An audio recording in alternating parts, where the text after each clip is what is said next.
Welcome to the Dynasty Vipers ViperCast. This is episode 5. Today it is myself at Dingus4 here with at Kelvin and Hobby. Kelvin, welcome back to the show. Like every week you're here, and it's a lot better than kissing your cousin and getting a tie in the NFL, right? That's right. It's definitely a lot better than that. That's for sure. Yeah, certainly appreciate you having me on. Always love the chance to come and talk football with you. So it's good. Yeah, every week we just there's several guests I may come and go and drop in as they please. So we're kind of waiting on people to show up, but we're here to talk football and we're here to get you prepared for week 4. If anyone is like me and they're doing these weekly pick'ems and survivors, by the way, I'm doing good in all my survivors, but my pick'ems have been taking an ass kicking. I am horrible at picking weekly winners every week. And I think, well, the way we've seen the season start off so far, there hasn't been those dominant teams winning. You've got the Detroit Lions at 2-0-1. Yes, Nate, I'm talking about your Detroit Lions. They should not be 2-0-1. You've got the Buffalo Bills sitting at 3-0. You got the Packers at 3-0, which is a bit of a surprise to me even. And you got the New England Patriots and the LA Rams, who are at 3-0, and the Kansas City Chiefs as well. Those are the teams you kind of expect to win week in and week out. And then you've got, I think, more teams winless right now through 3 weeks than they've had in the NFL for a long time. I can't remember the number. I don't have it right in front of me, but I think it's something 8 winless teams right now. Can you confirm or deny that? Yeah, I'm looking at that right now. It's a considerable amount of teams there.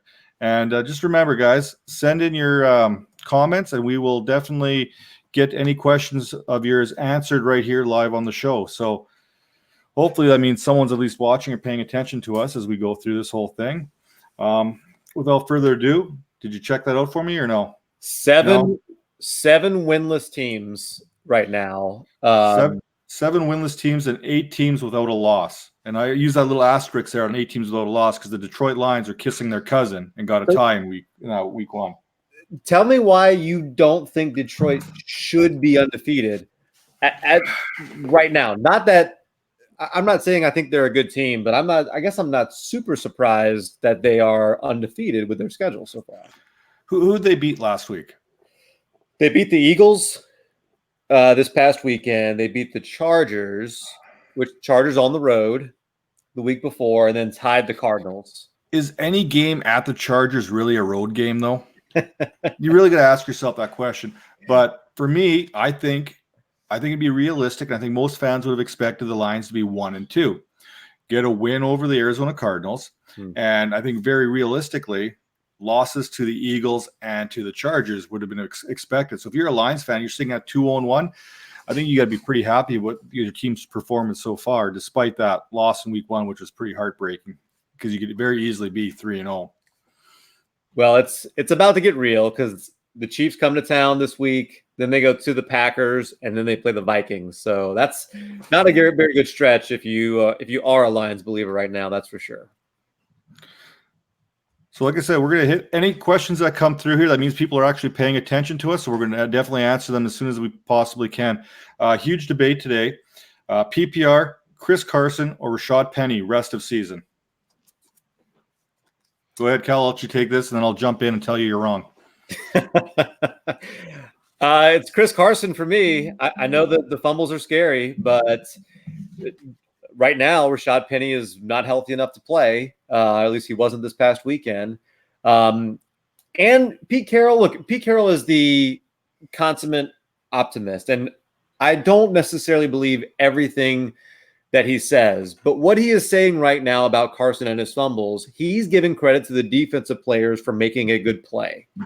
He's saying that they had a perfect punch out of the ball, that Carson was doing everything he was supposed to do. He talked about how he had the ball high and tight, doing his job, but the defenders. So he gave the defensive players credit.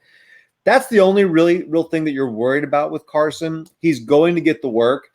Last 2 weeks were higher passing volume than Seattle wants to have for Russell Wilson, especially this past week with him throwing for 50 passes. That's not the kind of game script that they want to get into.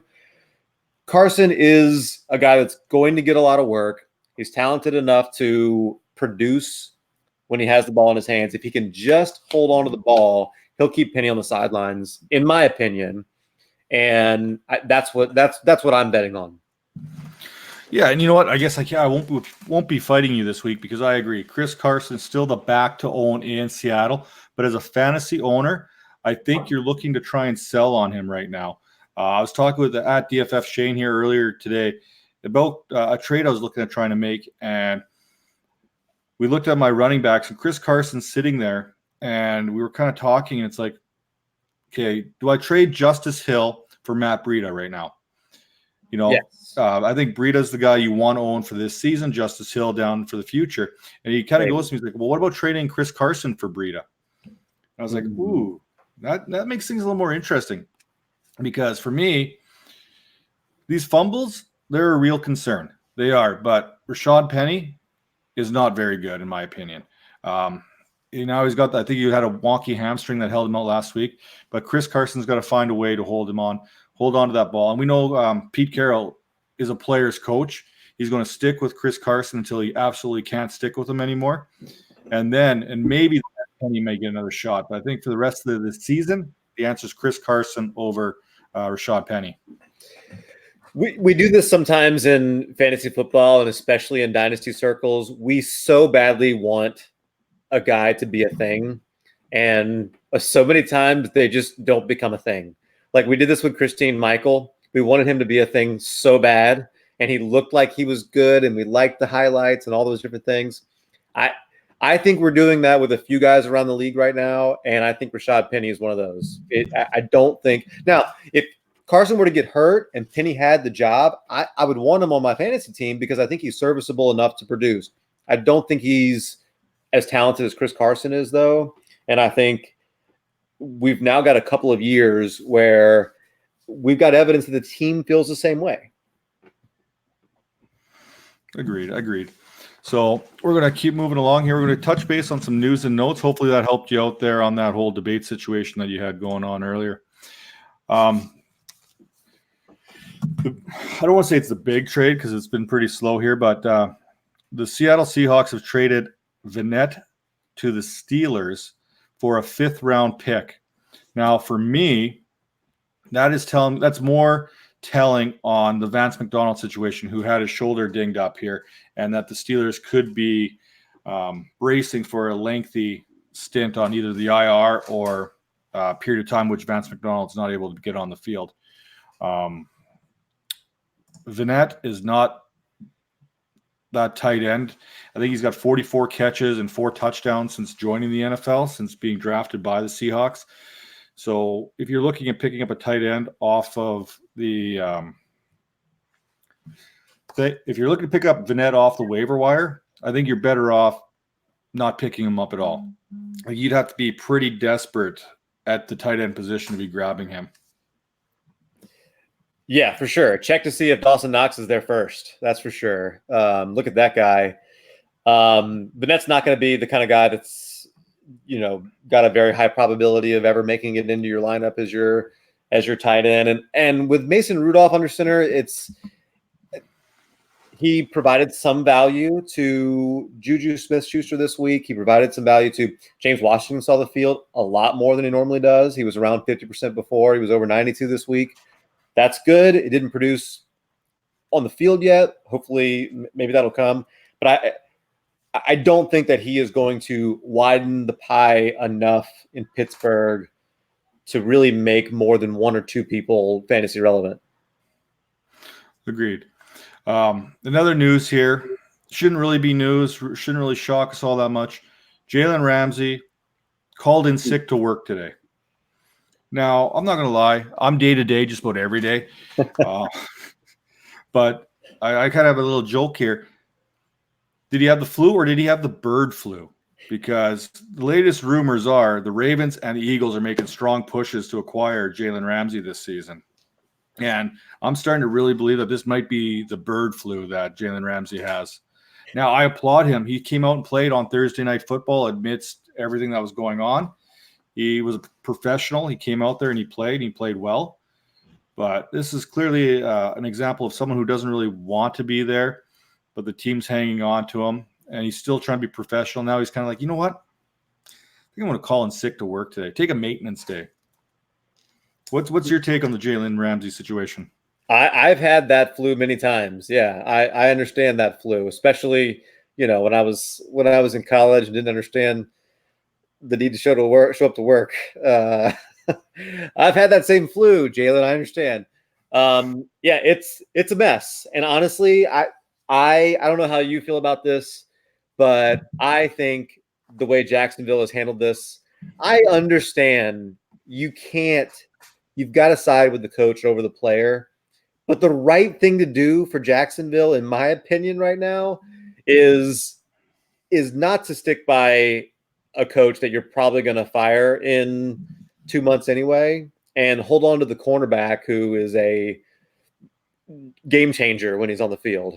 That to me is, if I'm a fan of Jacksonville, that's what I would prefer. But hey, Jacksonville's got a Jacksonville, and we'll see. He'll go to Baltimore, and I'm sure he'll be a lot happier there. Yeah, and I just gotta have, well, let's hold off. End of the day, he's going to become a Raider. That's what's going to happen here.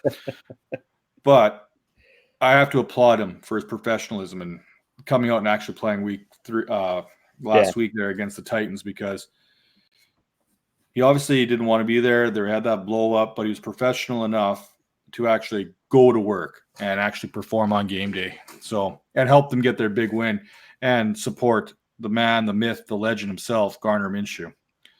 And no one's figured this out, any podcast I'm on automatically becomes a huge Gardner Minshew fanboy club. Just throwing that out there right now. What's your favorite Gardner Minshew fact right now? Oh boy, like I said on the other show there on Rated IDP Live, I was like, I read that quote from the football guys there, and it was like,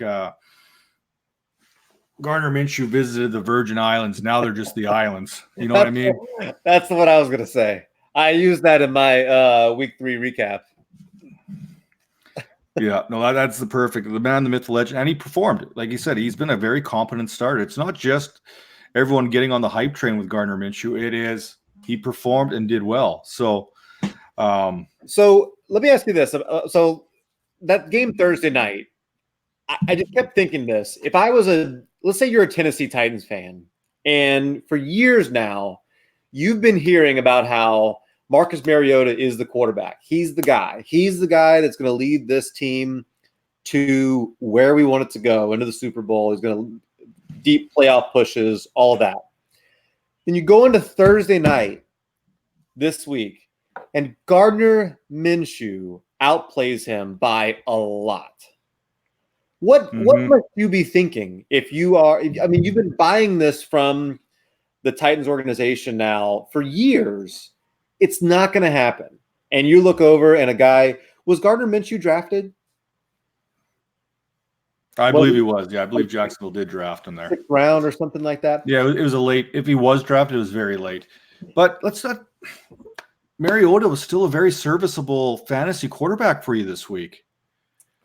He still was able to get you some numbers. Like, he's not a good quarterback for the NFL, but he's still good for your fantasy teams. Well, yeah, and that's where I was going with that. If you're a Titans fan, you're looking over there thinking like, yeah, literally anybody would be better. A 6th round guy that Jacksonville got this year could be better for this fantasy team. And yes, he was serviceable in that his final line looked fine, looked good.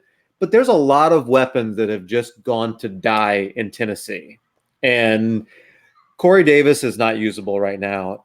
A.J. Brown isn't usable yet. Will he ever be as long as Mariota's there? I don't know. Basically, Delaney Walker and Derrick Henry are the best things that you can use in Tennessee right now.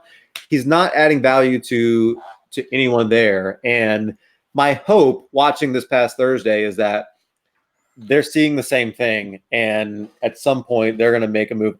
I don't think Tannehill's going to help a ton right now either, but for the future, maybe those assets turn into something when they get a better quarterback.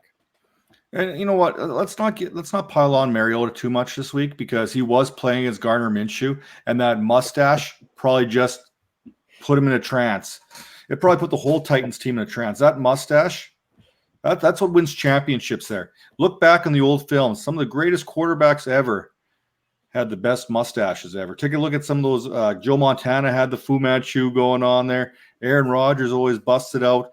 A lot of those quarterbacks. Terry Bradshaw, I'm pretty sure he had a mustache. So, it's a mustache. That's what makes the difference. And you got to respect that mustache. Fair enough. Plus the headband that he puts on there too. I was half tempted just to kind of shave, leave the stash, and put a headband on for tonight's show just as a tribute to him. By the way, if anyone wants to buy me a Gardner Minshew Jacksonville Jaguars jersey, I will wear it every podcast the rest of the year. And I'll even get my own jorts made up. Yeah, that's right. I'll cut my own jeans and make them jorts just as a tribute to the legend himself. Just as long as halfway through the podcast you don't start doing the same workout that he does there in the back. Just don't do that. Who needs a jock strap?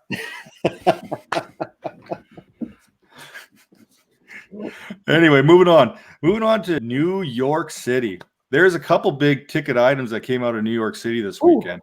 The biggest one right now, and the one that probably has the most fantasy relevance, is the injury, the high ankle sprain to Saquon Barkley. That looks like it's going to keep him out 6 to 8 weeks, probably more towards that 8-week range.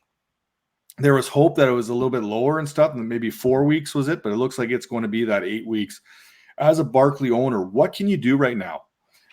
Don't even tell me Gallman's the answer, because that is not the answer. Gallman has never been the answer. No, he's definitely not the answer. Hopefully you have enough depth on your team that you can at least hang on during the bye weeks here for a little while. Outside of that, honestly, you're right. Wayne Gallman is absolutely not the answer. Now, Tampa Bay has been pretty good against the run, but Gallman it seemed to me like the plan for New York when Barkley went down was they're just going to air it out and they're going to use some more design runs for Daniel Jones. They're going to use him more in some short passing games. Don't forget they got Golden Tate coming back here, not this week, but the following week. So I expect that he's going to play a large part in that, in some of the maybe short passing game. It's not Gallman. He played 41 snaps. He got 5 carries. I don't think that's going to be the plan. You're going to have to look elsewhere for sure. Yeah, but the one place you don't have to look for in their running game now is Daniel Jones, who I think is the answer to the running game, because he will run the ball. He's always run the ball. Some people in the fantasy community and the experts out there right now, me included, which I'm no expert by any stretch of the imagination, we're a little bit down on Daniel Jones coming into the draft. We definitely thought the Giants reached for him. But in week 3, so 1 week of performance, Daniel Jones has scored more fantasy points than Baker Mayfield has scored in 3 weeks. Take it back. You take it back. I will not take that back. I cannot take that back. The numbers support that Daniel Jones in 1 week of play is better than 3 weeks of Baker Mayfield. And I do think that's part of that running game to him. If he can control the fumbles in the preseason, and I think he got a start, he played a snap or two in week 1, and he fumbled that snap away.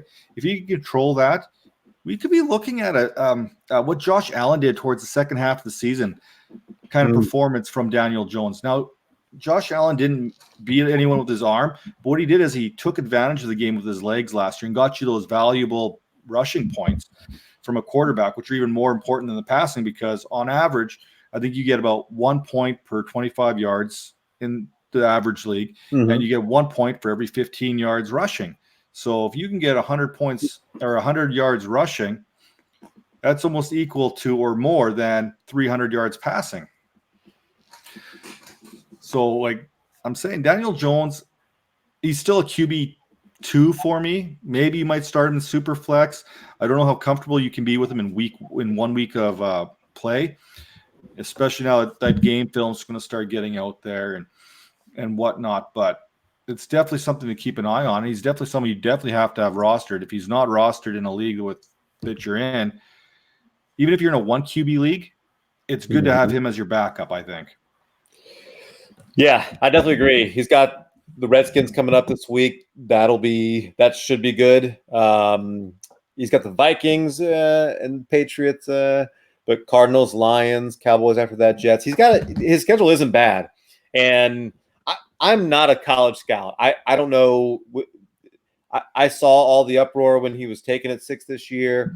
I certainly, I'm no expert. I'm no scouting guy. So, but I do know what I saw on the field this week is he looks like one of the 20 best people on the planet at quarterback or so. And he certainly, when you look at what that offense produced and what it looked like with Eli Manning on the field for the first 2 weeks versus what it looked like with Daniel Jones on the field, it reminds me a lot of the impact that Baker Mayfield made last year. Like you mentioned, when they went from Tyrod Taylor to Baker Mayfield, it just makes a huge difference. Everything in the offense picked up.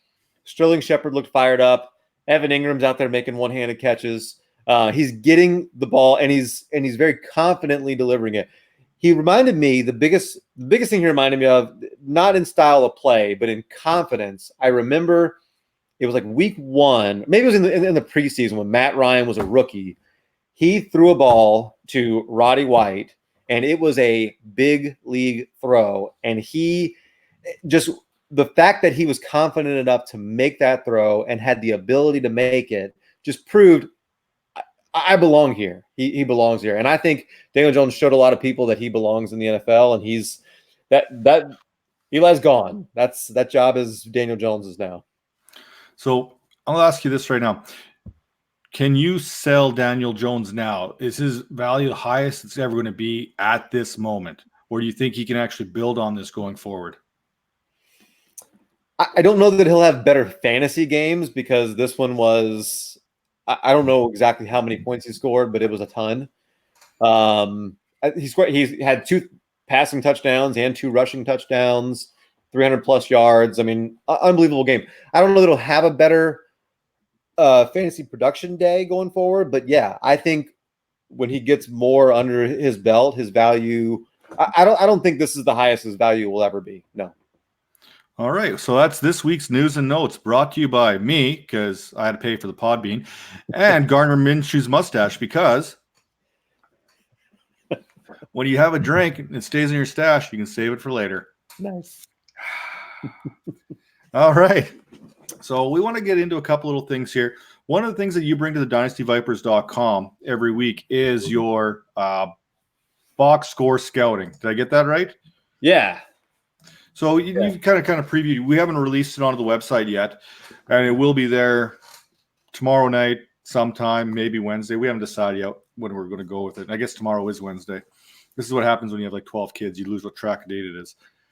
So that'll be released on Dynasty Vipers. But Calvin, you're going to give us a little bit of a taste test of what you've seen this week through your box score scouting.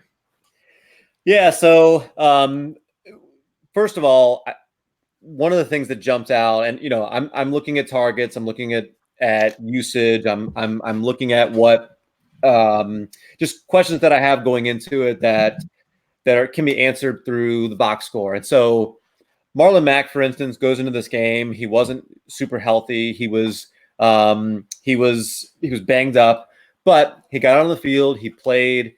He took 16 carries. He was active in the passing game as well. He did what you want your running back one to do. And I think he has now proven that he can enter into that RB1 category. I was a doubter of Marlon Mack to begin the season for sure. I did not think this is what he was going to become, but between Luck's retirement, then getting the ball out of Jacoby Brissett's hands, now he looked pretty good this past week, but they still want to feed Marlon Mack. They're going to feed Marlon Mack. He leads the league in carries, and if he keeps this up, he's going to be really good for us. Another guy that surprised me, and there's a lot of people down on this guy right now, but Leonard Fournette, there's some people that are starting to get worried about him because the production hasn't been fantastic. But something that I saw in the box score this week that really made me feel good about Leonard Fournette. And again, another guy in the offseason that I was not very big on. He had so many problems last year. We'll see if he can stay healthy. That's obviously going to be a question mark. But his usage in the passing game has ticked way up. And that's not something that he was doing last year. So this season, he had 8 targets this past week. He caught 6 for 26. So the production wasn't there. But if he's going to continue to be that utilized in the passing game, there's no reason to think he's going to be worse than Joe Mixon or any of those upper echelon guys. He keeps this up and stays healthy all year, he'll be a first round pick next year. Yeah.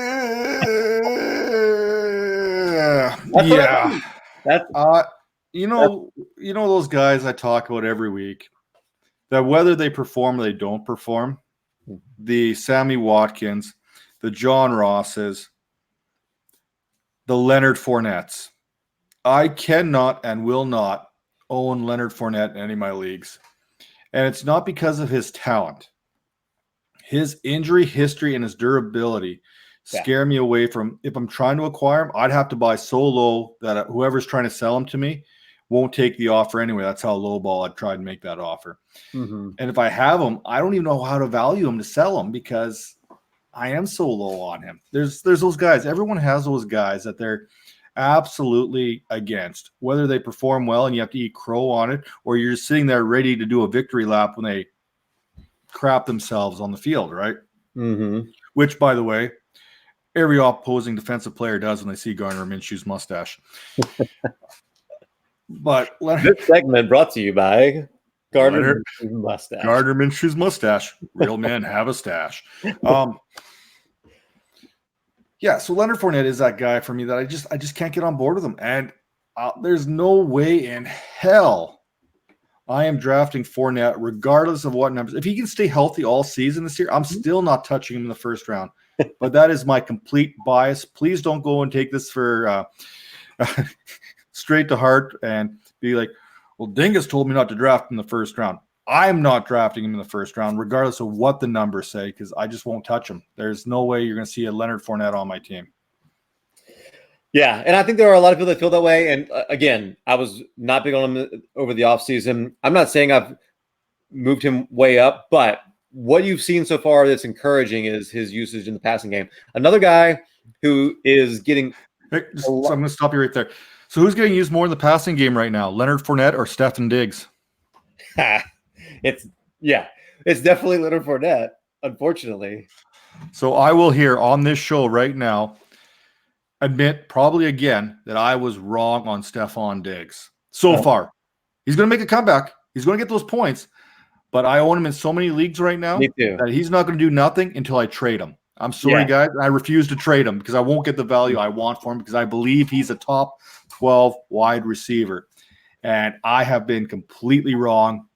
Just like, Devontae Freeman, he had a game last week. He started to show. He's coming. He's coming. I'm telling you, I might not be completely wrong on Freeman yet. No. Anyway, continue.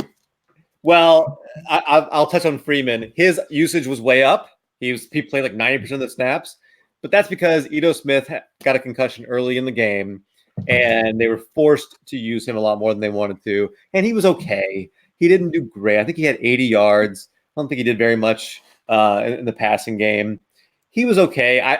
What might be interesting is if Ito Smith is out this week and Brian Hill is active. Brian Hill showed some flashes in the preseason, and if he starts getting an opportunity here coming up in week 4, so he might be a guy that if you're in a deep enough league, you might want to speculate on. If you lost Barkley, I'm not saying he's going to replace that for you, but he might be a guy that starts getting some more work. And up until this past week, Ito Smith and Freeman were basically splitting the work. Another one real quick is kind of interesting. Miami. Nobody likes Miami right now. I get it. But they've played Baltimore, New England, and Dallas. They've got the Chargers coming in town. The Chargers can give up a lot through the air. What's that? They're traveling. Yeah, exactly. They're going from West Coast to East Coast here. This is a trap game. I think this is a trap game. It's a bit of a trap game, and that secondary's banged up. Josh Rosen was a lot better than Fitzmagic was. He produced, and Preston Williams was targeted 12 times in the passing game. That is a lot of opportunity. Now, it only translated into 4 for 68, But when you get a Chargers team come in town that is as banged up in the secondary as they are, look, Devontae Parker got a lot of work too. He looked terrible. He dropped passes, and Devontae Parker is terrible. Yeah, it was awful. He got targets. Jakeem Grant got 7 targets for the second straight week. Really interesting. I don't know that he's ever going to produce anything, but he's getting opportunities. He keeps getting looks.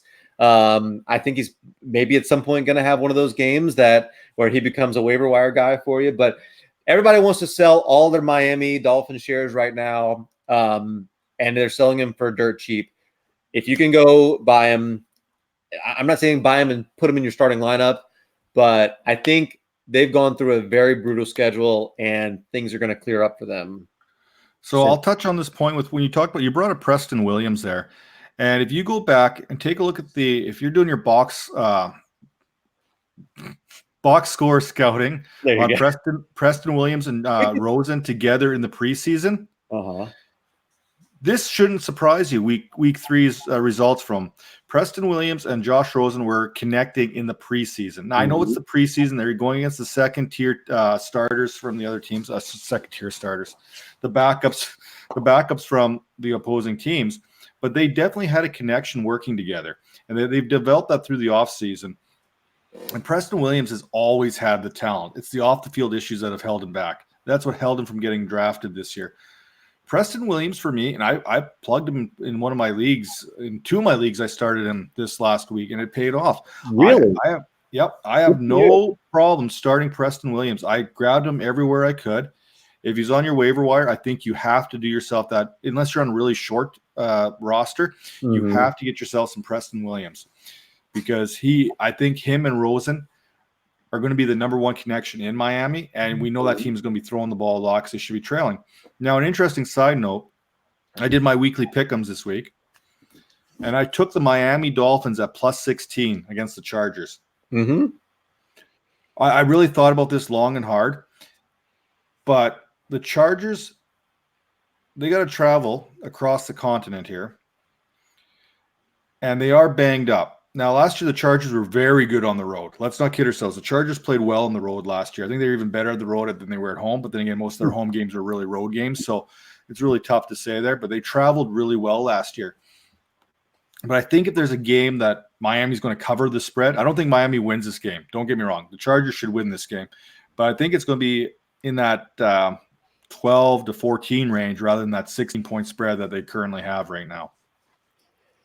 Yeah, I can definitely see that. The Chargers have a long history of taking these kind of moments and being disappointing. I don't know why that is, but they definitely have that history. And yeah, I don't think Miami is a threat to win this game or any game for that matter. But I definitely think, yeah, they could at least – it's one of those where Scott Hansen at some point during the day on the Red Zone channel says, we got a game in Miami, and cuts to – them in the red zone or something. So yeah, I like that call. Well, even look at what they did last week. They were playing the Dallas Cowboys there, and I don't know if it was ever as close as the score indicated, but they weren't that far out according to the score. Now, Dallas still covered the spread. It was quite the spread still, but you always felt that they were only one Preston Williams to Josh Rosen connection away from covering that week. Yeah. Hey, you want a couple more things that jumped out at me? Absolutely. Hit me. Okay. So one wide receiver on the Dallas Cowboys played more than any other this past week, and it was Devin Smith. I don't know if that was because the other guys were being rested periodically, being shuffled off because of the score in Miami. I didn't watch the game close enough to see that. But Dak Prescott didn't take any breaks, and Dak Prescott got a lot of work with Devin Smith on the field. I thought that was definitely interesting. It looks like he's maybe trying to fill that Michael Gallup role. So as long as Michael Gallup is not there, he may be worth a deep flyer in one of your leagues. His targets were much shallower this week, which make me think maybe he was kind of filling that role. Hopefully they go back to how he was used in week 2 and get some more deep shots, because he definitely was good for the Dallas Cowboys in that. In Denver and the world of suck over there in Denver, as Emmanuel Sanders put it, the Denver backfield is a bit of a mess. Phillip Lindsay scored 2 touchdowns this week, and so it feels like things have kind of shifted over to his side for who people are excited about in that backfield. But I think this is going to be a week-to-week thing. I'm a Phillip Lindsay fan. I hope that he emerges out of this backfield, but it is still almost an identical 50-50 split between him and Royce Freeman. They're getting almost identical snaps, almost identical touches.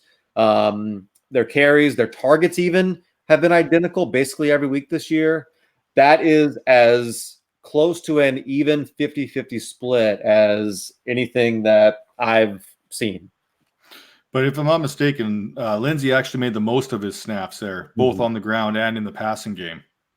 Yeah, he did more with his snaps this week, but that's what I mean. I feel like this could be a week-to-week thing. Now, maybe Lindsay separates himself, but so far they've been really consistent about making sure that is a 50-50 split there in Denver. And just for deeper dynasty leagues, we were all really excited about Deshaun Hamilton last year.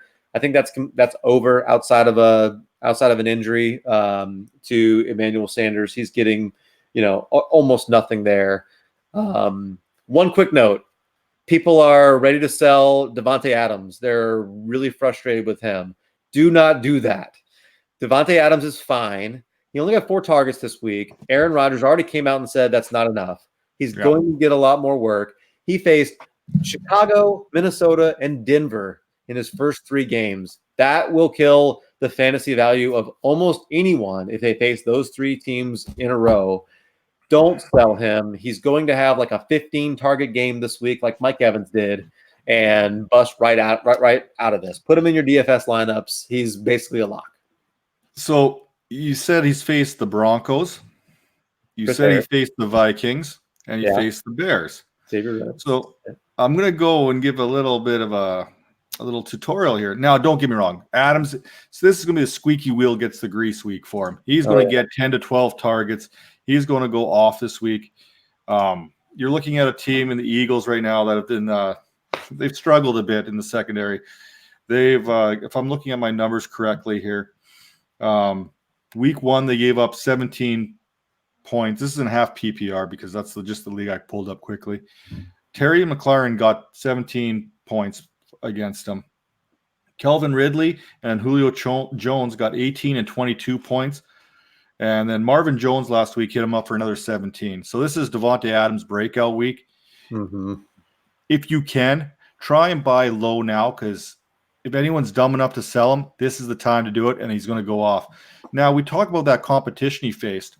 And I'm going to go back, and we talk about how he's sitting at that nice little 4 points in week 1, 12 points in week 2, 3 points or 5 points in week 3. And you're like, oh man, he played some good teams. But there's another receiver who's played the Broncos, played the Vikings. His name is Tyrell Williams. Against the Broncos, 6 catches, 105 yards, a touchdown. Mm-hmm. Week 2 against the Chiefs, 5 catches, 46 yards, and a touchdown. Mm-hmm. Okay, so you say, okay, what about the Vikings? Only 3 catches, 29 yards, but a touchdown. That's 3 weeks in a row just that he's got a touchdown. He's played 2 of the same teams as Davante Adams. Mm-hmm. And he's not as good as Davante Adams. But I'm just kind of putting that out there because I'm a Raiders homer, and it needed to be said. If you could trade Tyrell Williams for Davante Adams, you should definitely do it. That's for sure. As a Raiders homer, I endorse that message. And yeah, and I hear what you're saying. How about, as a Raiders homer, how about the 3rd most targeted tight end in the league this year in Darren Waller? He looks like now some of that again might be like you said. Tyrell Williams was not as active in the passing game this week, and that was evident. But Xavier Rhodes has a lot to do with that. So that may explain his 13 targets this week. But it's clear he is an active, involved tight end. He's the kind of guy that you got laid that you're sticking in your lineup now and just Yeah, I bought him in a Dynasty league today. Really? Someone actually sold on him. He did. Yeah. So I gave up. Tell me what you think about this. I gave up Tevin Coleman. Garbage. Yeah. Jarvis Landry. Okay. And I got Darren Waller, Jameis Winston, and a 4th round pick. And this is a 2 QB league or what? One QB league. I came into the season with Drew Brees and Dak Prescott. Drew Brees got hurt. I needed somebody for the bye week, so I wanted Winston. Okay, so you just kind of covered your bases there with Winston. And let me add, my starting tight end was Tyler Eifert. Okay, so Jameis Winston has crabs, so we got to scratch him off there. So I'm looking at this trade as basically Waller for Jarvis Landry. Now, right now, I think Jarvis Landry is a buy low candidate right now. He has not performed to expectations, especially the expectations I had of him. I thought he would have been a top 24 type receiver this year. Darren Waller for me is a guy I had as in my top 6 preseason tight ends. Wow. And that's not just the homer. That's just reading all the reports coming out of training camp and this and that. And I bought into the hype. I'm glad I did. Yeah. But a lot of people were in on the Waller thing. I got him late in a lot of trades. One trade I made with actually B. Martzi here, who's doing some welding or something. He actually traded a 4th for him. I gave him a 4th for Darren Waller, which we thought was pretty good value. I think he wanted a 3rd. And I said, well, I already traded my 3rd, so you're going to have to take a 4th. So he took the 4th. But I was happier than hell. And that's another league I got Tyler Eifert, Jared Cook, and Jimmy Graham are my tight ends there. Yeah. So much inconsistency. And it's paying off now because Jared Cook, week 2, had those butterfingers, couldn't catch a cold if it hit him in the face kind of thing. Didn't do a whole lot last week. And let's not forget with Waller, let's not forget about the Oakland Raiders here. They do a lot in the short passing game. We've seen how Jared Cook got used and how he was the number 1 receiver last year. So it shouldn't surprise us that they're using their tight end as often as they are. Tyrell Williams is an upgrade on Jordy Nelson and Seth Roberts and whoever the hell else they threw out there last year. But if Antonio Brown was still there, I think Waller's numbers would be down considerably. He'd still be used because Carr likes to use that short to intermediate game. I think they were the 4th fewest shots down the field so far or something. Don't quote me on that. But I believe in Derek Carr, and I know he can hit that long ball if he needs to because we've seen that in week 1 against the Denver Broncos. So we'll see how that goes going forward. But, yeah, Waller is going to be a target machine all year, and targets equal opportunity, and opportunity equals fantasy points in most cases, unless you're Sammy Watkins. No, keep putting Watkins in your lineup. I know. Nobody agrees with me. Everybody hates Sammy Watkins. He's not the guy in week 1. That's the problem. He outproduced in week 1, and people thought, like you said last week, chasing fantasy points. Yes, that's what they were chasing. He's not that guy. Don't go chasing fantasy points. Stick to the consistent numbers that you're used to. But who is that? Who's consistent right now? Keenan Allen? Keenan Allen is the wide receiver 1 right now, followed by Julio Jones. Julio Jones is finally scoring touchdowns. That's the difference from Julio now to Julio in the past. Julio has always been, in my opinion, the number 1 wide receiver in the league. Maybe not Dynasty because he's getting up there and it's Nuke Hopkins time and this and that. But Julio Jones has been the most complete receiver, in my opinion. Size, speed, hands, opportunity, targets for the long time. Keenan Allen is benefiting from no one else on the Chargers being able to catch a damn ball. That's what's happening there. Keenan Allen is the only consistent pass catcher the Chargers have right now, and he's lighting it up. Yeah. He's also benefiting from being extremely talented and trusted by Phillip Rivers, and obviously that helps too.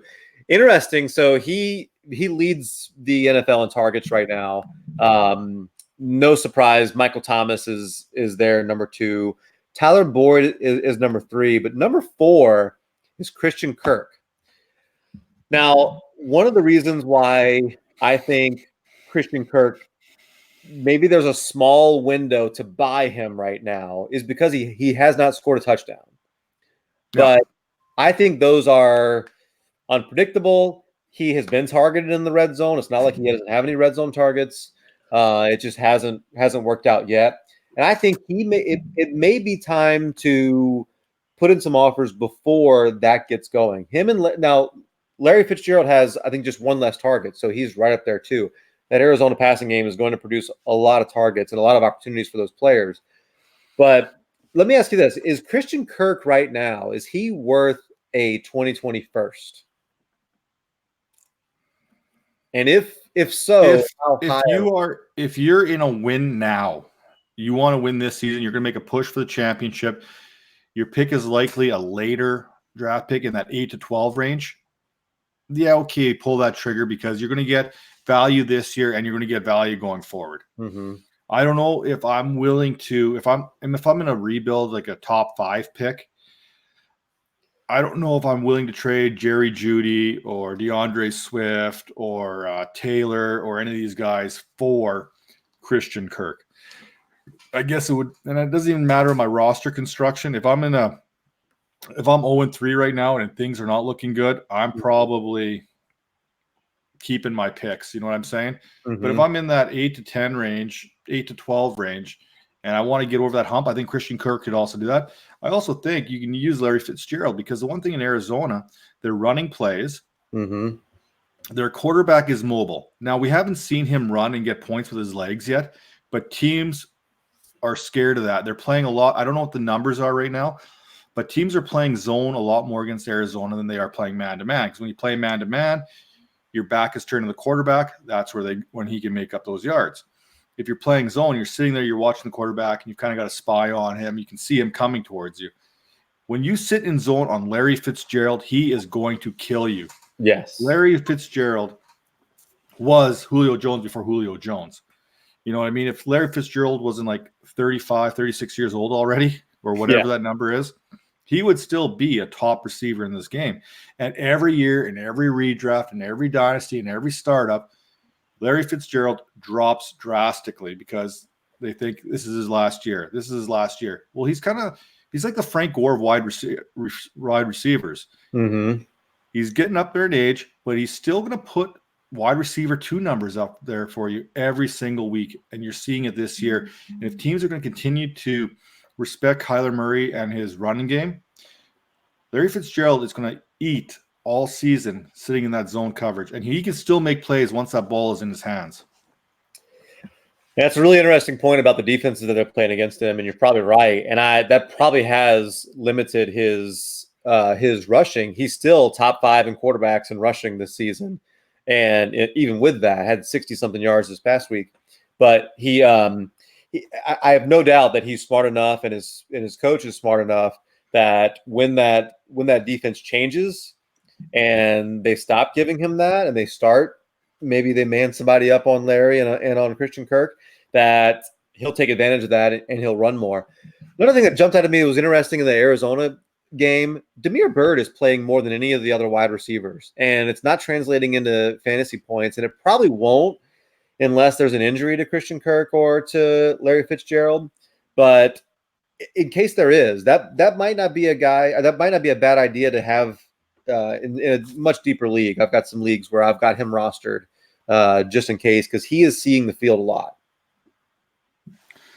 Yeah, and there's that opportunity in deeper leagues. If you have those deep rosters, like 50-man rosters and stuff like that, you're grabbing these super deep flyers. Let's call them. They're not even sleepers; they're flyers at this point. Mm-hmm. And you're hoping to hit on one somewhere along the way. And every once in a blue moon, a blind squirrel will get a nut, and you're sitting pretty then, right? Like Terry McLaurin. Yeah, in most rookie drafts, he was going late second, early third in rookie drafts. If you're doing a startup with him in there that didn't have rookie picks, you're probably getting him much later, like wide receiver 5 for your team. And all he has done is become the only receiver with like 5 catches and 3 touchdowns in every single week this year. Listen, the Eagles, he hit them up 5 yards, 125 or 5 catches, 125 yards and a touchdown, 7 targets. The Cowboys, 5 receptions on 9 targets, 62 yards, and a touchdown.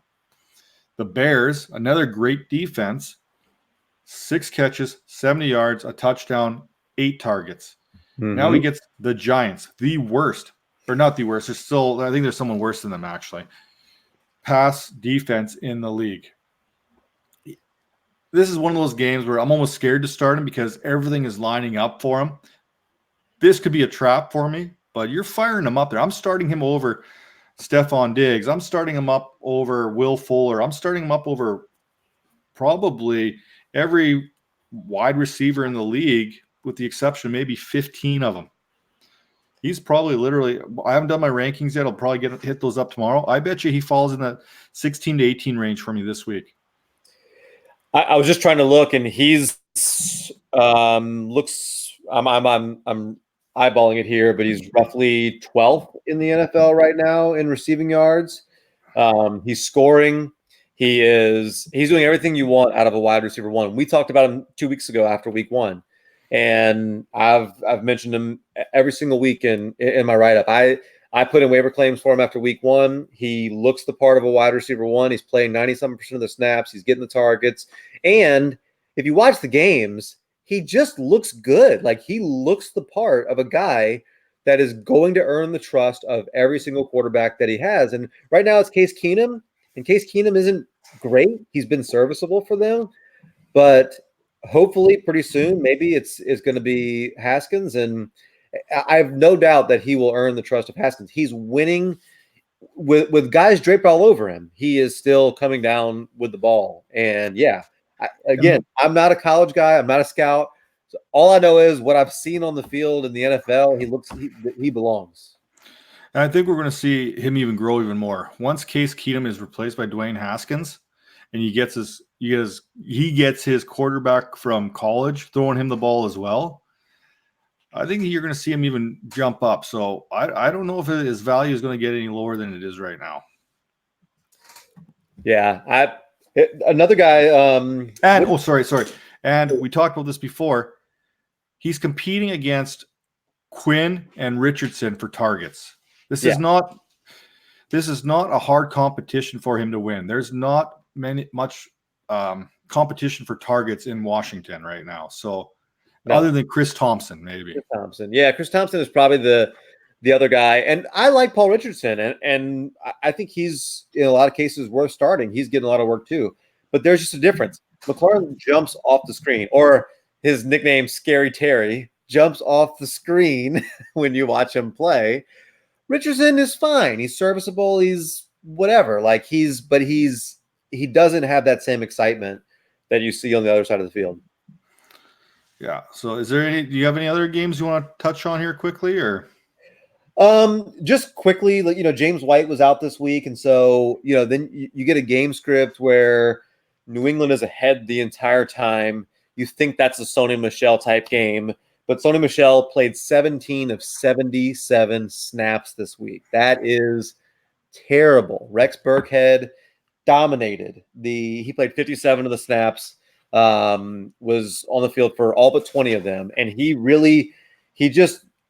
I don't know what it is. I don't know what Sony Michel is doing or not doing. I don't know if the knee is a bigger problem than they're letting on.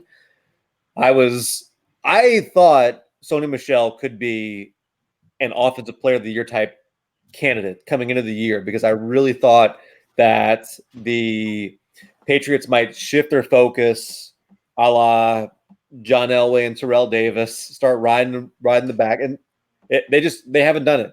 They've now got Rex Burkhead out there taking a lot more work, and I have no idea what to do with my Sony Michel shares at all. I think you have to hold and hope things get better and look for a sell window.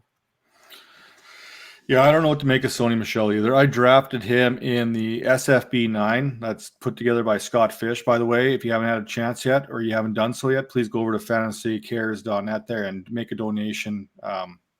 Great cause that he runs over there. And I know with the Dynasty Vipers, we've supported that several times, and we will continue to support it going forward as well. I'm sitting here, I'm looking at my SFB 9 lineup this week, and I'm rolling David Johnson, Sony Michel, and Joe Mixon at my running back position. which looked fantastic at the beginning of the season. Oh, I yeah. was like, I had a huge, I won't say it on the air right now, but I was excited about that opportunity. And then this week, my wide receivers, I'm going with Golladay, Robinson, Thielen, and Tyrell Williams. Now, I've got a couple here I'm kind of waiting to hear some information on. I got Preston Williams sitting on my bench. I got Sterling Shepard sitting on my bench. And I got Deshaun Jackson sitting on my bench. Usually I have Jackson playing because I like the way the scoring is set up. It's like video game setting up. You get an extra bonus point for a 50-yard reception and all these other little fun things. So you want to hit these home run hitters. And of course, it's tight end premium. So I run Austin Hooper and Darren Waller every week as well. Currently, I'm not doing as good as I thought I would be. I'm still 2-1, but as far as the big leaderboard goes, I'm 319 out of 900 right now. So I got some ground I got to make up. And that's going to be on the Sony Michel's, David Johnson's, and Joe Mixon's. They need to get going, especially the Sony Michel. He's got to play more than 17 snaps out of 70. Like we're looking at what, 20% of the snaps? Yeah, it's and with a game script that you would have thought, hey, this is a Sony Michel kind of game. I mean, that's what's the big blow. You know, if the Patriots were chasing points, they're playing the Chiefs, yeah, maybe you expect Sony Michel's not going to get the kind of run that you would hope. But in this game against the Jets, with the way things worked out, I mean, it's a bummer for a guy like me who likes Sony Michel a lot. Mm-hmm. All right, so we're gonna kind of move around here a little bit here, and we're gonna hit some waivers. And I'm going to bring up, guys, check out www.thehouseofhoodies.com. Use promo code ViperCast to save 20% on all your purchases. Fantastic looking hoodie. You get your team, whatever team, hockey, football, basketball, Major League Baseball, whatever you want. The player's name on the back. It's almost like a hockey jersey kind of hoodie. It's really fantastic. If you haven't checked them out, check out their stuff. It's great. And every hoodie that's sold with this promo code, some money comes back and helps us put on our show. So by supporting them, you support us. And the one viewer who's watching, is that you? Are you watching on YouTube right now, Cal? Is that you? Okay. You got one person watching. Go over there, check it out, enter the promo code, get yourself some nice swag courtesy of the House of Hoodies there, and continue to support the ViperCast if you don't mind. Thank you very much. Now, moving on to the waiver wire here. Now, we're jumping the gun here because I know Brad's going to put together a nice little waiver wire for us here the next day.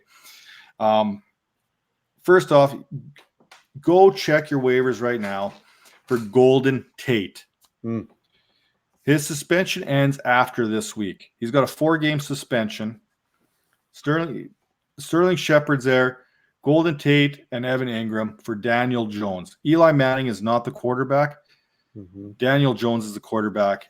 Golden Tate, if he is on your waiver wire, pick him up. It will pay dividends, especially with the bye weeks coming. Right now we got the first set of bye weeks in week 4, the Jets and the 49ers. After this week, it's hell. It's hell trying to put together your roster because of the bye weeks coming and stuff. I know I got several bye weeks coming up, week 9s and 10s that are really going to kill me. He's a guy you definitely want to take a look at.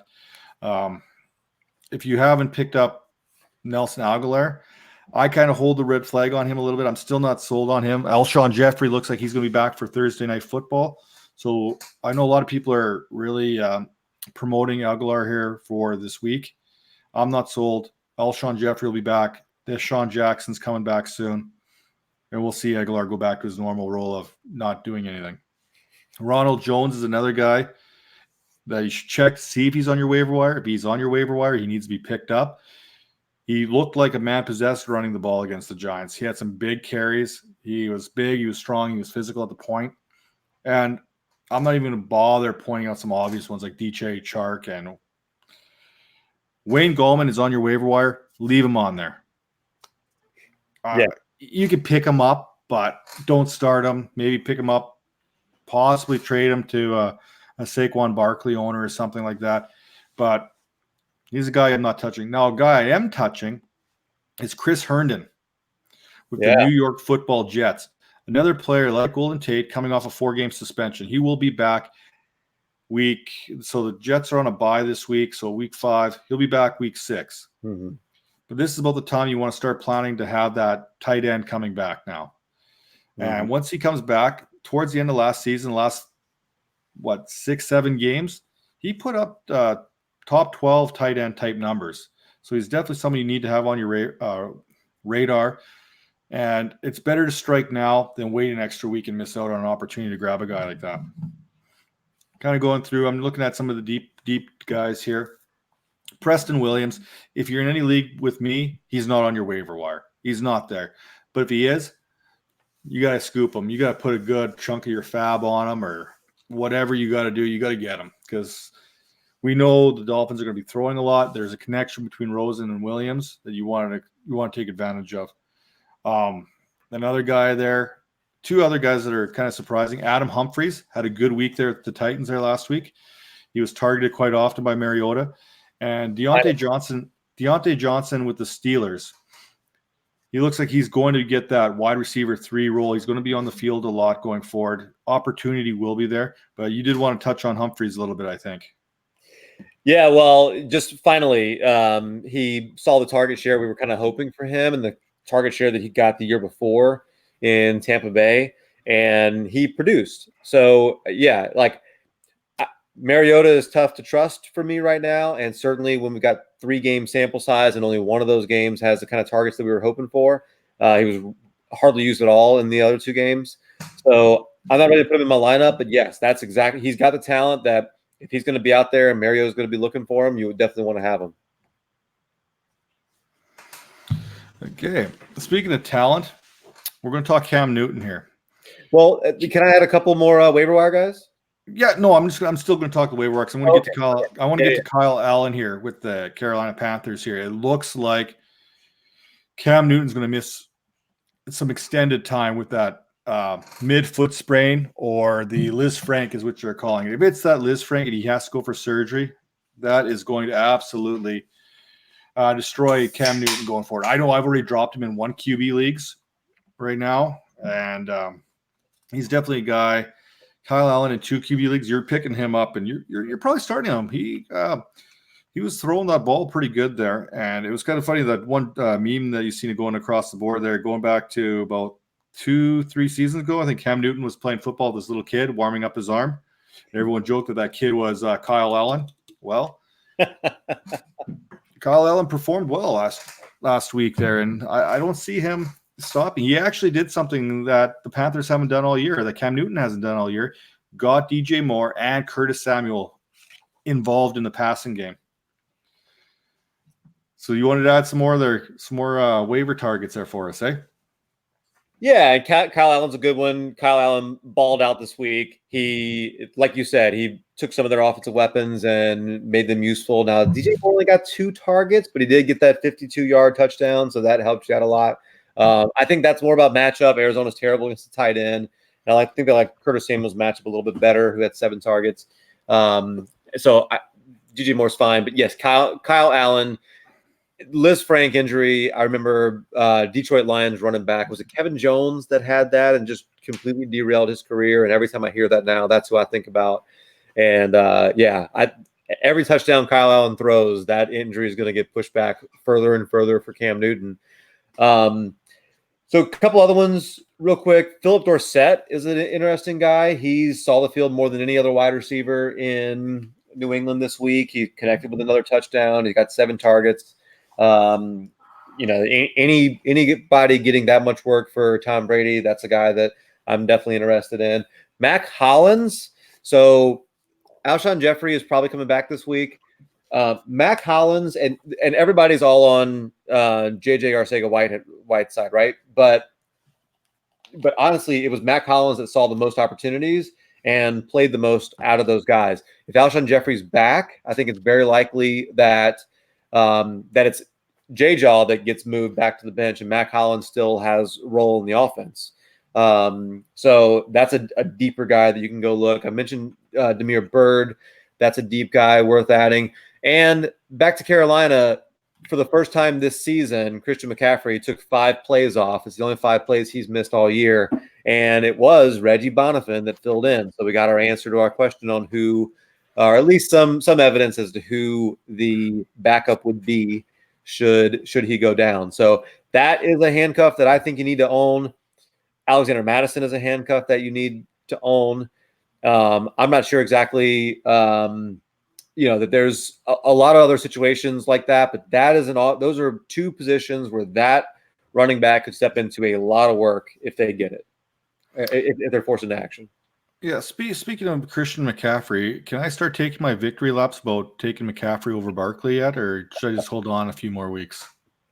No, I thought about that this week. I thought, you know what? I mean, obviously you didn't plan on a Barkley injury, but yeah, that worked out. That was a great call. Like I said, I like to make a reference every once in a while. Even a blind squirrel gets a nut. I really believed in Christian McCaffrey as the running back one going forward this year. Yeah. And it was more about the incompetency of what the New York Giants were going to put out there with Eli Manning as the quarterback. So that's kind of where that thought came from, not because of an injury or anything like that, but because of what the Giants offense looked like with Eli Manning and how much disrespect the wide receivers get there, because they're not the best wide receivers in the league. And teams I thought were going to put 8 men in the box every single play, and not that Barkley can't bust a run out with 8 men in the box. We've seen him do it, but I just thought the opportunity was more favorable for McCaffrey. Last one, Will Dissly. Go pick up Will Dissly. He's been got good. him right here. Yeah, and Arizona Cardinals have been terrible against the tight end. He's a lock. Pick him up and put him in your lineup. Yeah, and it looks, well, we got to remember, Russell Wilson liked Will Dissly last year. He used him before the injury. We've seen Will Dissly have those big games, and then we finally came back last week, and he basically made Nick Vannett expendable, I think, more than anything. And getting a 5th-round draft choice from him in return probably didn't hurt the cause at all. Yeah. So we're going to move along here again with the show here. We're picking up about an hour and 7 minutes. We got to try and keep ourselves under the 2-hour mark that we kind of got to last year because, well, one person's still staying strong with us and watching, so that's fantastic. You got to go check out the Dynasty Vipers podbean.com there. All our podcasts are there.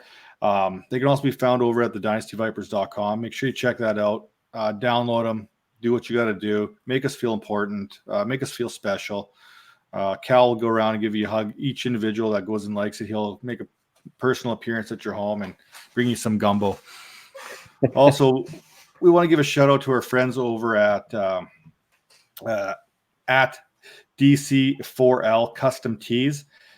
If you go hit them up on Twitter and say, hey, we want some Dynasty Viper swag, they've been doing our logo on our website. They've put hoodies together, t-shirts, coffee mugs. If you look at my Twitter handle at Dingus4, I'm sitting there. Well, not quite like this because I'm kind of backwards. The camera's throwing me off, but you get the gist of it. Really good stuff. The clothing is really good. I like it. Pretty affordable and really quick on the shipping there. So go check them out. And, keep supporting them as well as us. They're friends of the show, and we will continue that loving relationship with one another. Moving on to the starts and sits here. Let's hit some numbers up here. Obviously, we're going to start our studs every single week. That's a guarantee. Devontae Adams is in for a huge week this week. That I can just about guarantee you. Who are some of the other guys you're kind of looking at this week? From a matchup standpoint, I really like what Will Dissly, like we just mentioned. He's a guy that I'm, obviously rolling out there right now. I haven't gone through all the matchups, but the kind of things that I'm going to be looking for. Cincinnati this week.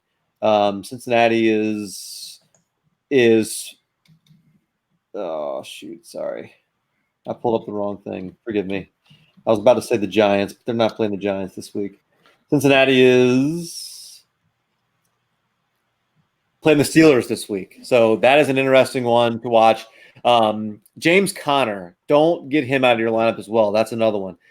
49ers are very good up front. We've mentioned that quite a few times in this podcast. They have a They have a really stout run defense. Everybody's down on Connor right now. Connor sounds down on himself.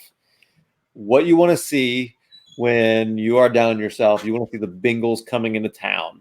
And last week, Frank Gore produced. If Frank Gore can produce, I promise you James Conner can too. And I fully expect Pittsburgh to hand the ball off a lot. Andy Dalton is terrible in primetime games. Don't forget that. So expect a good game script and James Conner to have a lot of success on Monday night. Yeah, and I'm looking at a couple wide receivers in that Washington-New York matchup this week. Obviously, we got to start Terry McLaurin because that we talked earlier about that Giants team being very poor against the pass. But Sterling Shepard's also a good start for me this week as well, going against Washington, who also struggles. We've seen what happens when you go against Josh Norman nowadays. It's not the same Josh Norman as years past. You can take advantage of him. He should have a big week there. And then on the flip side, a couple of the guys I'm kind of looking like, ooh, boy, I'm kind of iffy on. T.Y. Hilton aggravated his quad injury last week. He's someone I'm really kind of iffy on starting this week. But Paris Campbell is a guy I think could fill in a deep. If you're looking for that boom bust play, Paris Campbell could make an appearance this week against who are they playing this week? I can't remember off the top of my head. Doesn't matter. Paris Campbell, if T.Y. Hilton's hamstring, quad, whatever he dinged up there is no good. You know how I feel about chasing points. Taylor Gabriel suffered a concussion there after his 3-touchdown game. He suffered a concussion there. I don't think if he even gets out of the concussion protocol, don't chase the points. It's only going to let you down. You know what I'm saying? Yes. Don't bring me down, Bruce. Bruce.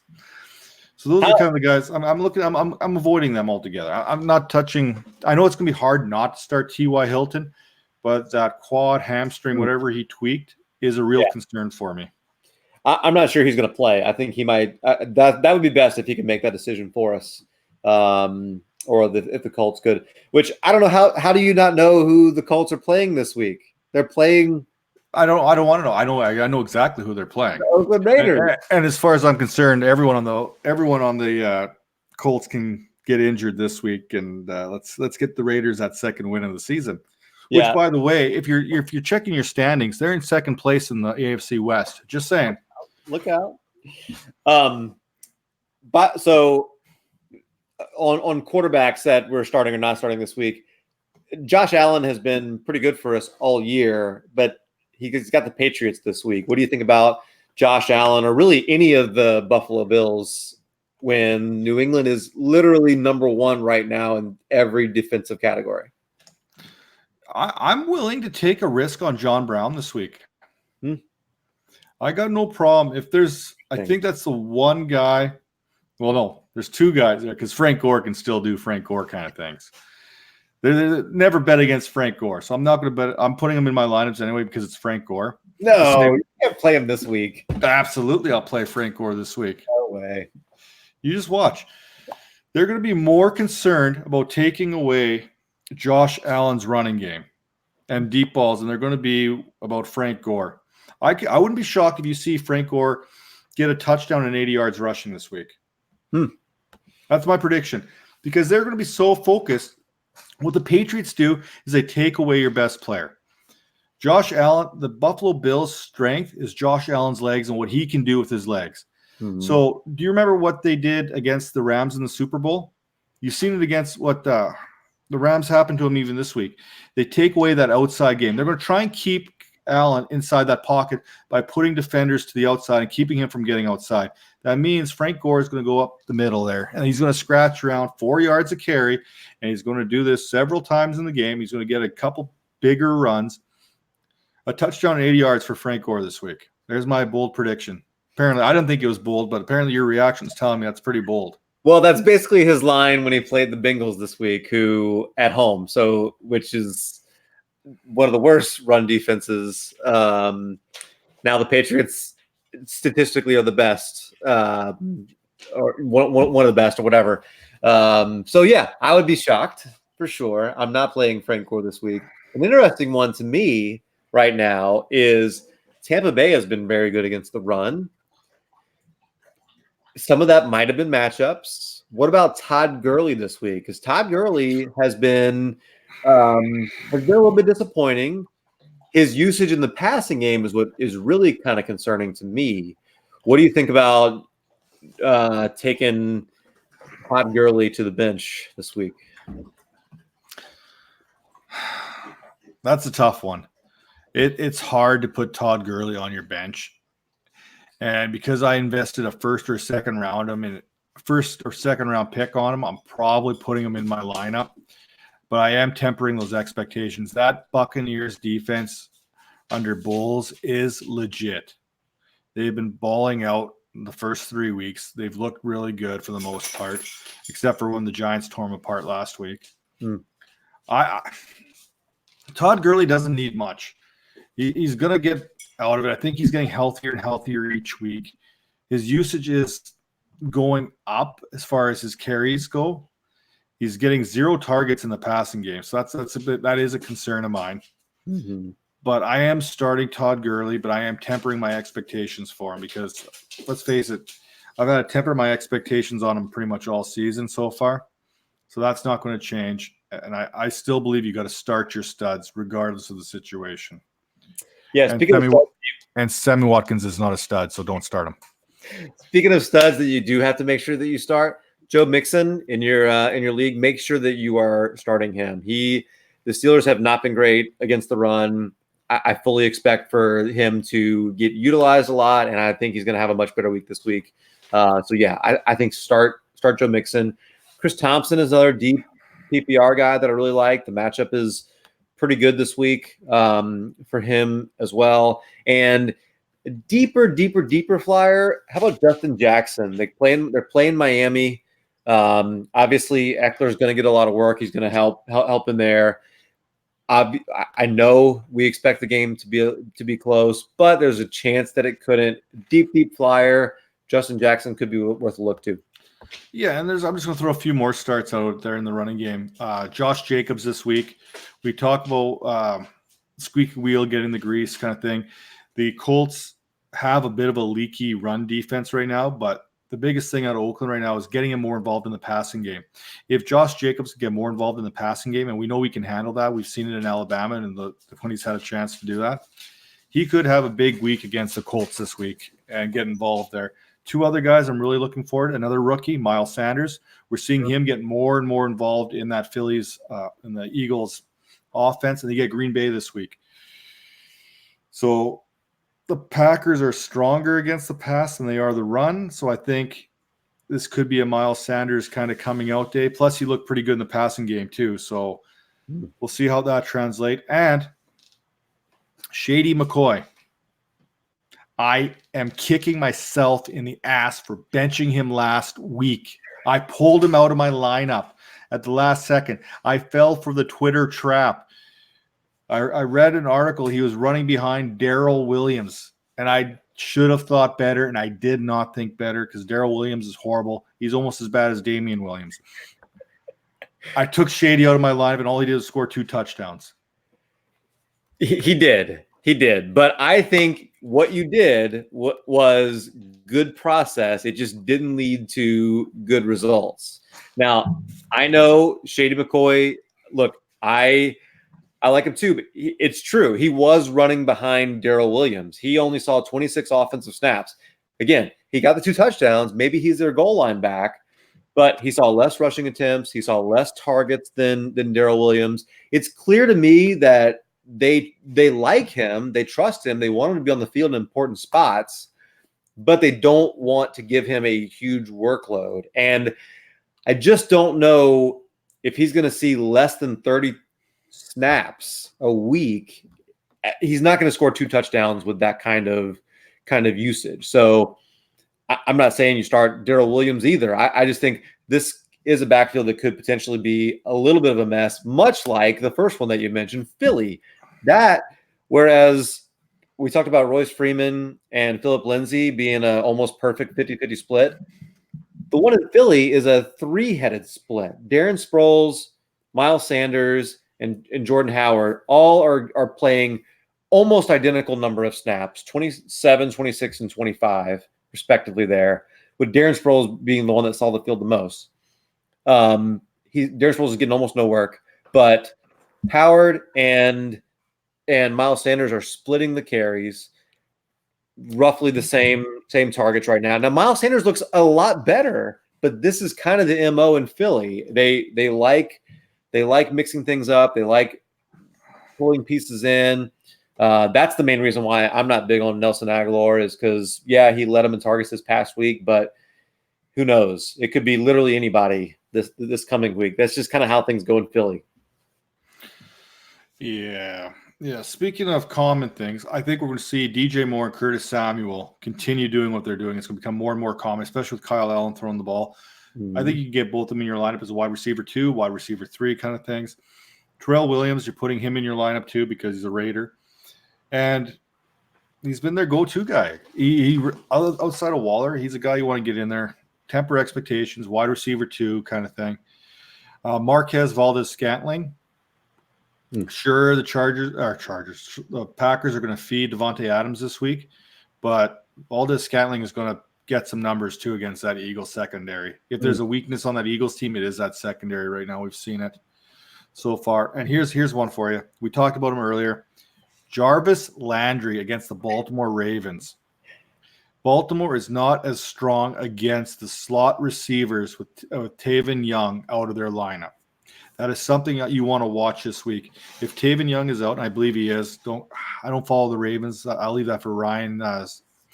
But if Taven Young's not in the lineup, they don't have that slot corner to cover Jarvis Landry, in my opinion. Last week, the Browns were trying to get him more involved against the Rams. And I think this week against the Ravens, you're going to see some production from him. He's going to get to that wide receiver too. I think he's going to crack the top 24 receivers this week. Yeah, I think I like those calls a lot. A couple of other guys as far as wide receivers while we're going on how about Mecole Hardman? That's a pretty decent matchup there against Detroit this week. I know those corners can be pretty good, but you expect Darius Slay is going to be over there on their stud wide receiver, Sammy Watkins. That's going to leave a lot of room for the explosive. And look, in fact, I was watching just a little bit ago that KC Baltimore game, and Mecole Hardman looks explosive. He looks really good. He's the kind of guy that they want to get the ball in his hands. Robinson's going to be there too, but I like a deeper flyer on Hardman as well. Yeah, it's hard to predict which Kansas City Chief receiver is going to ball out. Some people believe in Sammy Watkins, but they also got Mecole Hardman, and they also have Demarcus Robinson, who's been putting up numbers and touchdowns. Mm-hmm. Last week, he had a bit of a down as far as yards are, but he still scored a touchdown. Pretty much every receiver there can score a touchdown every week in Kansas City, the way that offense flies around out there. So Demarcus Robinson's worth a start in deep leagues as a flex possibility. Hardman is a flex possibility. Watkins, I guess, I'll give him some credit, and I'll put him as a wide receiver 3. Yeah, but don't start him. Paul Richardson's another guy that's he's getting enough work that I think he's and it's a good matchup that you can throw him out there. Randall Cobb is the exact kind of wide receiver that I can see the Saints struggling with. They have yet to figure things out there in the secondary, and I think Dak could exploit them that way this week here in the Superdome. Him or Devin Smith. I would lean Randall Cobb. I think he's the kind of guy that they might struggle with. And those and don't forget we mentioned Preston Williams as well. I think he's got a really good opportunity in Miami this week. Yeah, and like I said, I've been driving the Preston Williams fan bus for quite a while, and I'll support him. And I'm going to throw this one out there too, just because I can. Gardner Minshew against the Denver Broncos. If it wasn't for Gardner Minshew, the Rocky Mountains wouldn't even exist right now, okay?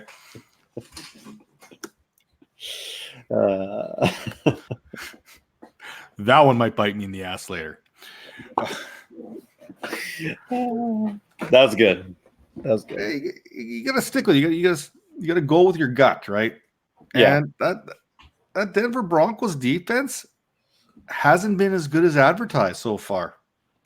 It has been struggling out there so far. They haven't got the pressure. I don't even think they've got a sack this year. They don't have a sack. Which is insane to me because the one player they lost has 8 sacks, Shaquille Barrett in Tampa Bay. How did they let him go? He looks amazing. He's been putting up numbers left, right, and center for the Buccaneers, and he was an afterthought. No, he was he wasn't one of the first people signed out of free agency. Let's put it that way. And the Buccaneers right now are kind of laughing all the way to the bank because they've got some. I don't even think they're paying him all that much either, but that was kind of a big deal. So they lost a player who has 8 sacks through 3 games, and they haven't got to the quarterback once yet. That's a big storyline, I think, in the Mile High City right now. Yes. Another guy I'm sitting, you just reminded me of because I was thinking about that Green Bay-Denver game, Aaron Jones. Aaron Jones is getting outsnapped and outworked by Jamal Williams. I don't understand it. Aaron Jones is significantly better, or at least he appears that way. Now that just shows maybe we don't know what the coaches know. So there may be really good reasons why he doesn't work. But so I took a stance on Team Williams a couple of years ago, like when they first came in the leagues. They came in together. I was like, Jamal Williams is the best. And it wasn't because I actually believe that. It's because everyone was talking about how much better Aaron Jones was than Jamal Williams. So I just joined Jamal Williams, Team Williams there over Team Jones.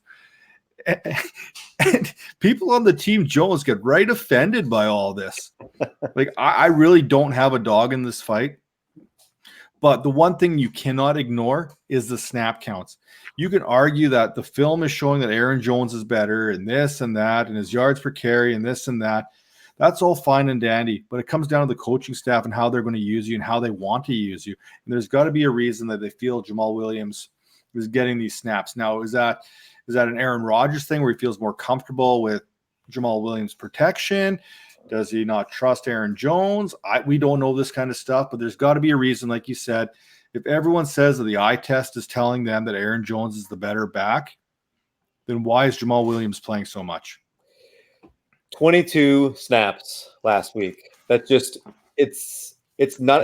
Now look, he found the end zone twice, I think, even, and that obviously helps. And if that's allowing you a sell window, as far as I'm concerned, I'm kind of tired of dealing with it in leagues that I own him, and I wouldn't mind selling him this week. All right. Speaking of selling, we're going to kind of go into trade offers that I've seen come around here through my little ventures throughout here. And if you've seen a trade offer that kind of makes you raise an eye on what had happened in that. So I'll try and give you as much story as I can read into. So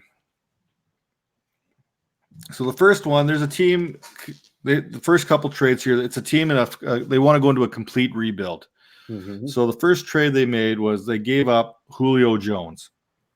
The return on Julio Jones was Curtis Samuel, Cortland Sutton, and a 2020 first. Okay. I'm on Team Julio. I think that probably wouldn't have been enough for me to pull the trigger. But you get Curtis Samuel, you get Cortland Sutton, and you get a 2020 first. So it's not terrible, but it's not quite where I want that value to be. I'm not selling Julio for that. No, and look, Cortland Sutton has looked great. Like I like what we've seen out of Cortland Sutton, and I think he's a dynasty asset that I'd like to have. I don't. Gosh, that better be a really, really good first. You better hit on that first is what it should. You better hope you hit on that first for it to even be close. Because, that's not one I'd be doing. So then we move along. Same owner traded Mark Ingram, David Johnson, and Adam Thielen. Now you better hope for a huge return on here, right? Oh, yeah. The return was Michael Gallup, a 2020 first and a second, a 2021 first and second. And? That's it. No and then. Okay, Mark Ingram. Adam Thielen and who else? There was somebody else, right? David Johnson. David Johnson.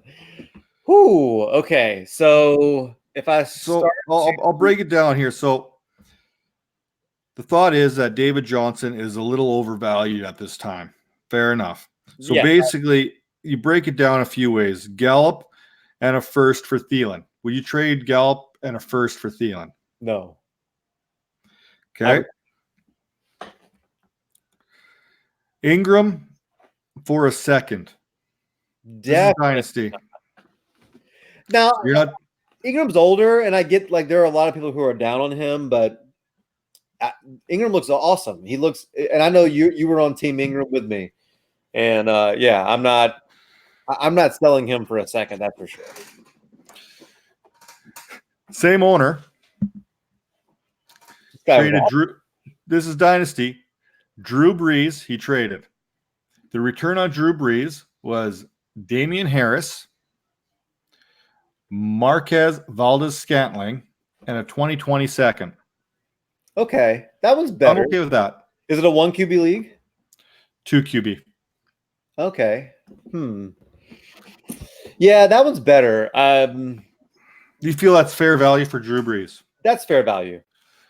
I would agree because I do believe in Damian Harris. I think Damian Harris is going to be a good back. Valdez-Scantling is going to be a solid wide receiver 2 option. And the second round pick in next year's draft is not necessarily a bad thing because you're going to have some good players like a Kylan Hill dropping into that late first, early second range, who I think is going to pay dividends for you going forward there. Also, Noah Fant and a 2020 first for Zach Ertz and a 2020 third. So basically, this guy has now added multiple first-round picks. He's fully into this 2020 class. This is a full rebuild going on here. His team doesn't sound like it was that bad. What, like, if I look at what he traded away, it doesn't sound like it was terrible. No, and I don't mind this trade, though. I don't mind getting a first and Fant for Ertz. Yeah. Ertz, I think, is on the – he's still going to produce for a while, but the Dallas Goedert is very real, a very real threat going forward. He's just got to stay healthy. Please stay healthy, Dallas Goedert, because I really want to see him – I want to see him in a role like Zach Ertz has. Mm-hmm. And then, the best thing about when you get trades rolling in, like coming in like this, and you kind of look at them, and we don't know where the owner's going with this, right? We don't know what his mastermind whole plan is at the end of the day. Maybe he packages a couple for very good young players. We don't know. There's a whole lot up in the air, right? Maybe you draft DeAndre Swift, you turn around and you trade him for a first and a player later. We don't know. So I don't knock anyone on a trade they ever make because you don't know what their actual end game is. But when you start to see some trades go through, you get trades that come in like this. Keenan Allen and Devin Bush, linebacker Steelers. Yep. The return on that would be Gardner Minshew. Hard for me to knock that. Jamal Williams, Deebo Samuel, and Trey Burton.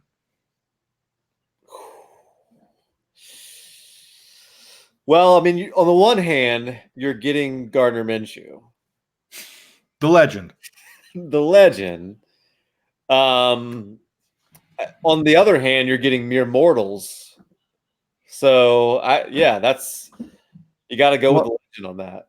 Yeah, everyone pales in comparison to Gardner Minshew. Let's face it, that's not really a fair trade. You know what I mean? Yeah. Like, I don't care who Keenan Allen is. We're talking about Gardner Minshew here, right? So, yeah, there's no such thing as a fair fight with Chuck Norris, and there's no such thing as a fair trade with Gardner Minshew.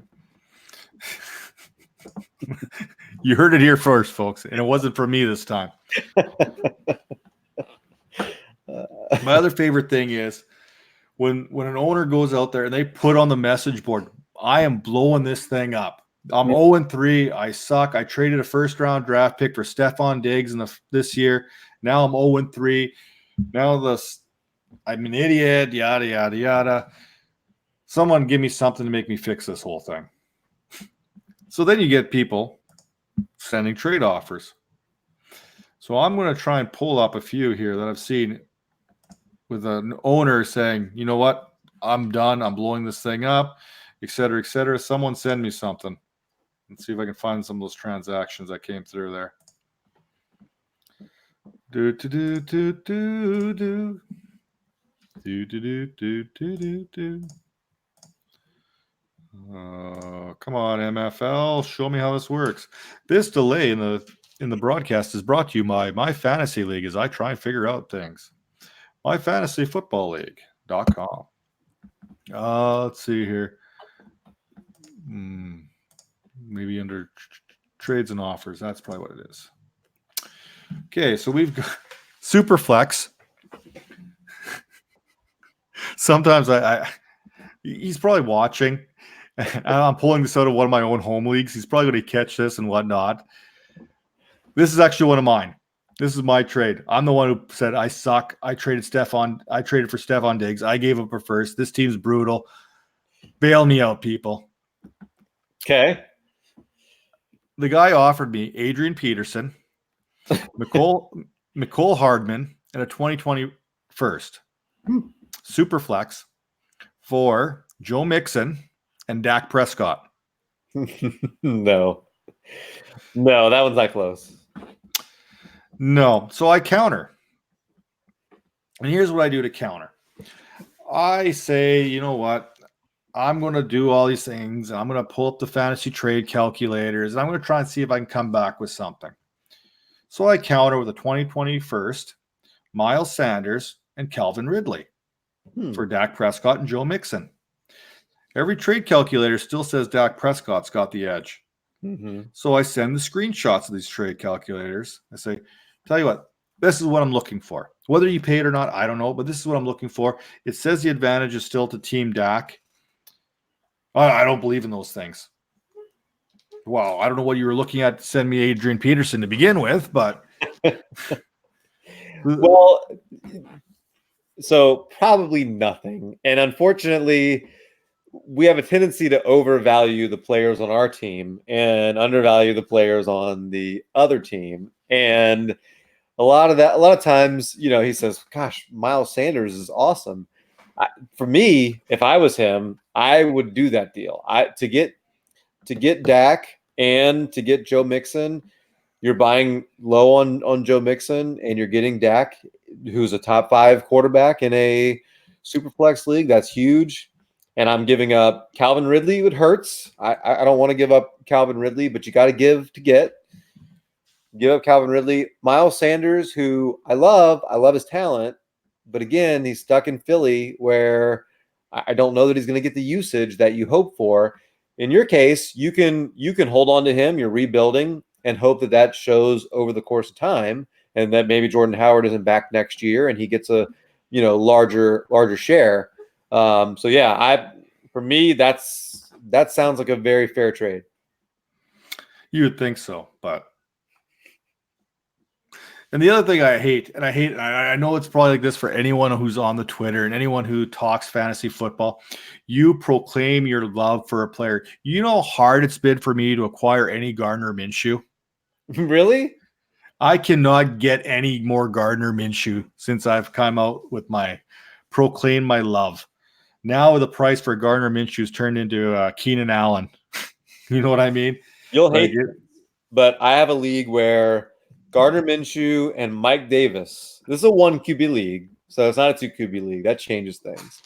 But Minshew and Mike Davis for 2 third-round picks. Yeah, but you haven't proclaimed your love for Gardner Minshew. No, that wasn't me. I didn't trade for him, but that was a trade that went down in one of my leagues. Well, that's the thing.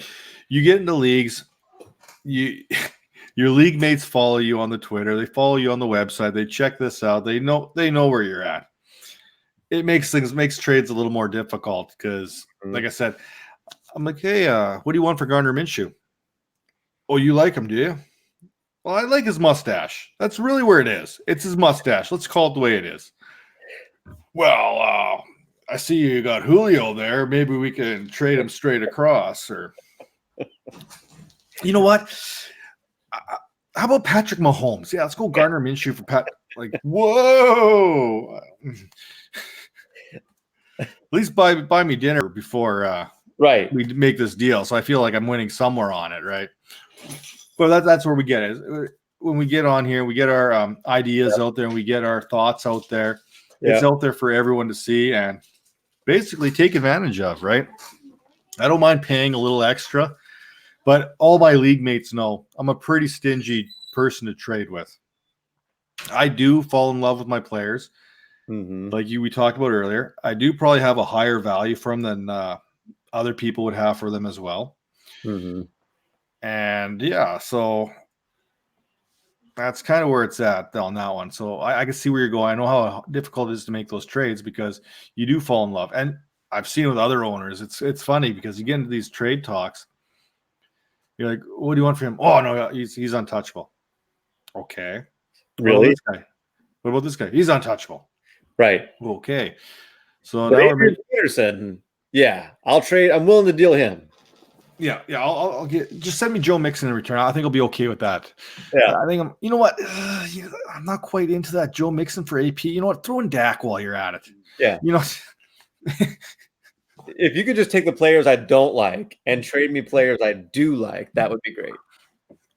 It's funny. So I'm in a trade conversation with a guy, and we're talking, and we're discussing and going back and forth on some guys. He goes, "Well, who do you like on my team?" And before I even get an answer, he goes, "Yeah, don't pick any of my 3 running backs or Devontae Adams or this player. So don't pick any. You want my good players, but you don't want me to pick any of your good players. So I'm left with these players to choose from." Right. All right, I'll let you know when I'm ready to deal. Right. It makes it tough to, especially like leagues that have been around for a long time. I feel like a lot of times that's what happens is it gets stale. You know, people just kind of get married to their players, and you know they're not willing to do it. I can't tell you how many times I've looked back at trade offers I've made, and I've been glad about that because I would have overpaid for somebody that wouldn't have worked out. So sometimes you're thankful for those, but yeah, that's I don't know. I'm not sure what the best way is to avoid that. I like your idea of sending a snapshot of, hey, look, here's an independent third party. Yeah, third party, and this is how they value it. But you know, sometimes it works, sometimes it doesn't. Well, even the one guy goes, I know this one owner, he lives by the calculator. If that owner is not getting an advantage on that calculator, there's a problem. Right. And we're talking, and he pulls up this player, he puts him in the calculator, sends me a screenshot. It's like, how the hell is this guy rated so high? I'm like, because he's on my team. So you want him, you got to pay up a little bit. I know you follow the calculator. Right. Don't sell Stephon Diggs though. Don't do that. Don't sell Diggs. I'm never going to get what I want from him right now anyway.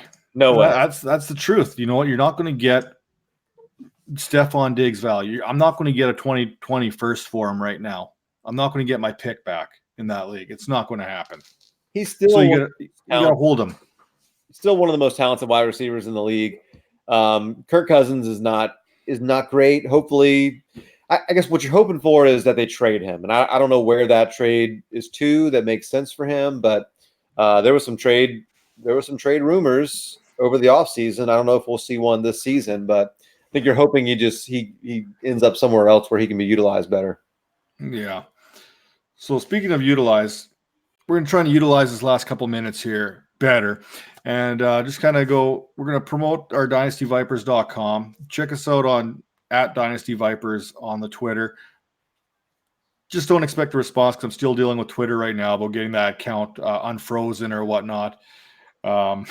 What happened? I saw that. It got reported somehow for suspicious behavior. I was trying to upload a Periscope account onto that Twitter, and then I got locked out. And when me and Brad started that account, we used a cell phone number. We no longer have that cell phone between the two of us, and we changed the number, but we didn't change it on Twitter, and now we cannot get into it. And Twitter support is not very supportive.